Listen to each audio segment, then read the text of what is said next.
عموماً لوگ سوال کرتے ہیں کہ رمضان المبارک میں سفر کرنے اور سفر میں روزہ رکھنے کا حکم کیا ہے۔ تو اس بارے میں مختصراً یہ گزارش ہے کہ اگر سفر کرنے میں انسان کو زیادہ مشقت لاحق نہ ہو، کچھ سفر ہوتے ہیں جس میں بہت آسانی ہوتی ہے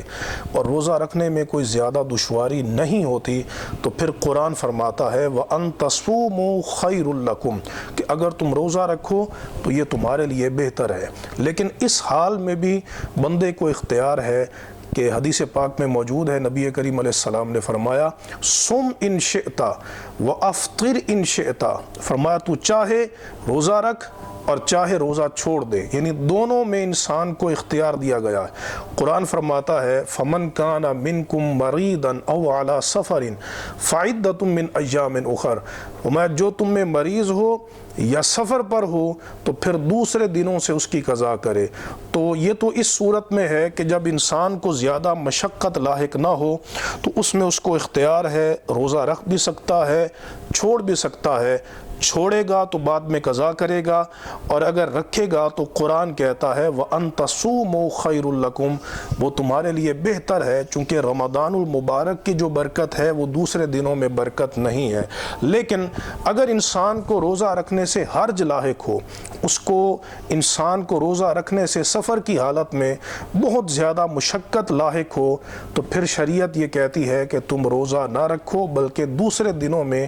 اس کی گنتی کو پورا کرو۔ چنانچہ صحیح مسلم شریف کی حدیث ہے کہ نبی کریم علیہ السلام فتح مکہ کے موقع پر حضور نبی کریم علیہ السلام رمضان المبارک میں آپ مکہ کی طرف تشریف لے گئے، تو چونکہ بڑے گرمی کے دن تھے اور سرکار علیہ السلام نے بھی روزہ رکھا ہوا تھا، صحابہ کرام نے، تو جب حضور نے محسوس کیا کہ سخت گرمی ہے تو سرکار علیہ السلام نے پانی کا ایک برتن آپ نے طلب فرمایا اور اسے بلند کیا تاکہ لوگ اس کو دیکھ لیں۔ ثم شربا، پھر حضور نے وہ پانی نوش فرمایا، تو پھر اس کے بعد کچھ لوگ ایسے تھے کہ جنہوں نے روزہ رکھا ہوا تھا اور روزہ نہیں چھوڑا، تو سرکار علیہ السلام نے فرمایا اولئک العصاۃ، اولئک العصاۃ، فرمایا وہ نافرمانی کر رہے ہیں، وہ نافرمانی کر رہے ہیں۔ تو اگر روزہ رکھنے میں بدنی مشقت بہت زیادہ لاحق ہو تو پھر سفر کی حالت میں شریعت کہتی ہے کہ اس کی اجازت ہے کہ انسان روزہ چھوڑ سکتا ہے، بلکہ اجازت نہیں بلکہ یہ بندے پر واجب ہے، چونکہ حضور نے اس کو نافرمانی قرار دیا، تو پھر اس رخصت کو قبول کرنا چاہیے۔ علیکم برخصت اللہ الذی رخص لکم، جو رخصتیں اللہ نے تمہیں عطا کی ہیں ان رخصتوں کو قبول فرماؤ۔ لیکن یہاں یہ وضاحت ضروری ہے، ہمارے ہاں کچھ لوگ ایسا کرتے ہیں کہ انہوں نے سحری اپنے گھر میں کی ہے اور ارادہ یہ ہے کہ وہ مثلاً چاشت کے وقت میں سفر پہ جائیں گے۔ ایسے بندے کے لیے روزہ چھوڑنے کی اجازت نہیں ہے، چونکہ جب اس پر روزہ لازم ہوا تھا تو وہ اپنے گھر میں تھا، وہ سفر میں نہیں تھا، اور قرآن فرماتا ہے کہ فَمَنْ كَانَ مِنْكُمْ مَرِيضًا أَوْ عَلَى سَفَرٍ کہ وہ سفر پر ہو تو اب اس کو فَعِدَّةٌ مِّنْ أَيَّامٍ أُخَرَ دوسرے دنوں کی گنتی جو ہے وہ پوری کر سکتا ہے۔ تو اب یہ بندہ جو روزہ چھوڑ رہا ہے اپنے گھر میں بیٹھ کر، یہ تو سفر میں نہیں ہے،